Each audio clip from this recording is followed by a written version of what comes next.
کوروش بزرگ کهن‌ترین سیاستمداری است که دستاوردش تا به امروز باقی مانده است. کشوری که او 26 قرن پیش تأسیس کرد، یعنی ایران، علی‌رغم فراز و فرودهای بسیار همچنان به عنوان کشوری مستقل باقی مانده است. کوروش بزرگ همواره شخصیتی مهم و ارجمند در تاریخ و فرهنگ ایران بوده است. اما در دهه‌های اخیر شاهد حملاتی نسبت به این شخصیت تاریخی بوده‌ایم. و بعد از حدود 25 قرن برای اولین بار است که با روایت‌هایی با هدف تخریب این شخصیت تاریخی مواجه شده‌ایم. تا پیش از این آنچه در منابع تاریخی و دینی آمده همه در ستایش او بوده است. از یونانیان و مصریان گرفته تا رومیان که همواره با ایران در جنگ بودند، همه فقط به نیکی از او یاد کردند. اما در سالهای اخیر نوشتارها و روایت‌های دروغینی با پشتگرمی به مدارهای قدرت و دسترسی به رسانه‌های بزرگ به وجود آمده که با تخریب این چهره تاریخی در صدد گسستن انسجام ملی ایرانیان بودند. حمله به کوروش در دوران معاصر ناشی از دو جریان بوده است. یکی جریان وحدت اسلامی و دیگری جریان قومگرایی. جریان وحدت اسلامی با تبلیغ گرد آمدن مسلمانان دنیا زیر یک چتر از امپراتوری عثمانی شروع شد و در ایران نیز طرفدارانی پیدا کرد. هرچند رفته طرفداران خود را از دست داد، اما جریان قومگرایی که از کمونیسم روسی پیروی می‌کرد و هدفش تجزیه ایران زمین و از بین بردن وحدت فرهنگیش بود، با پشتیبانی نیروهای نواستعماری تا امروز نیز تداوم یافته است. تلاش این جریانات منجر به پراکنده شدن خرافه‌ها و گزاره‌های نادرست درباره کوروش تاریخی شده است که در اینجا به 4 مورد آن اشاره می‌کنیم. نخست اینکه کوروش پادشاهی خونریز بوده که برای فتح ایران زمین کشتار بسیار کرده است. این گزاره بیشک نادرست است.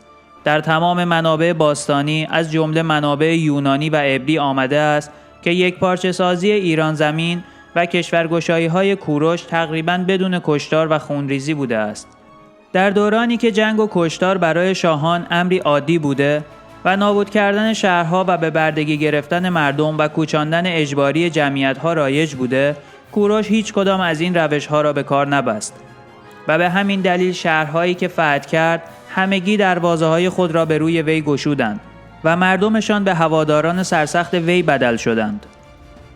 کوروش تنها شاهی است که بعد از مرگش مردم سرزمین‌های تابع شاهنشاهی وی سر به شورش بر نداشتند. بنابراین علاوه بر اشاراتی که در منابع تاریخی هست، شواهد نیز نشان می‌دهد کوروش نه تنها مردی خونریز و خشن نبوده، بلکه محبوبیت فراوانی نیز داشته است. دومین گزاره نادرست این است که کوروش با غیر آریاییان دشمن بوده است. ایران زمین از دیرباز خانه اقوام متفاوتی بوده که نگارهشان را در تخت جمشید نیز می‌بینیم. در زمان کوروش اقوام مختلف در ایران زمین در کنار یکدیگر با صلح و آرامش زندگی می‌کردند. اقوام آریایی و غیر آریایی از جمله پارس‌ها، مادها، سکاها، ایلامیان، اکدیان، عبرانیان، هیتی‌ها و خوارزمی‌ها. هیچ گواهی در دست نداریم که نشان دهد کوروش میان اقوام آریایی و غیر آریایی تمایزی سیاسی قائل می‌شده است. در زمان کوروش بزرگ تمام اقوام تابع هخامنشیان در آن دوران از لحاظ فرهنگی رشد کردند و بر جمعیتشان افزوده شد. تدوین نهایی تورات و اوستا، شکلگیری ادبیات و فلسفه یونانی، خلق آثار بودایی و تدوین متون مصری و اکدی همگی در این دوران انجام گرفت. در واقع آنچه موجب این شکوفایی فرهنگی در میان اقوام مختلف بود، امنیت و نویسایی برآمده از صلح پارسی بود. سومین خرافه این است که کوروش تعصب دینی داشته است. شواهد تاریخی نشان می‌دهد که کوروش نسبت به همه ادیان سیاستی یکسان و بی‌طرفانه داشته است. او خدایان تمام اقوام مختلف را محترم می‌شمرده است. استوانه مشهور حقوق بشر در بابل با ستایش خدای آن قوم یعنی مردوک آغاز می‌شود. در متون یونانی و عبری نیز می‌خوانیم که ایزدان این اقوام را نیز بزرگ می‌داشته است. نام کوروش در تمام متون مقدسی که در آن زمان نگاشته شده همچون مردی مقدس آمده است. بنابراین او را نمی‌توان پیرو قاطع هیچ دین خاصی فرض کرد. چهارمین گزاره نادرست این است که کوروش شخصیت مهمی در تاریخ نبوده و ایرانیان به تازگی او را از مجرای آثار شرقشناسان شناختند.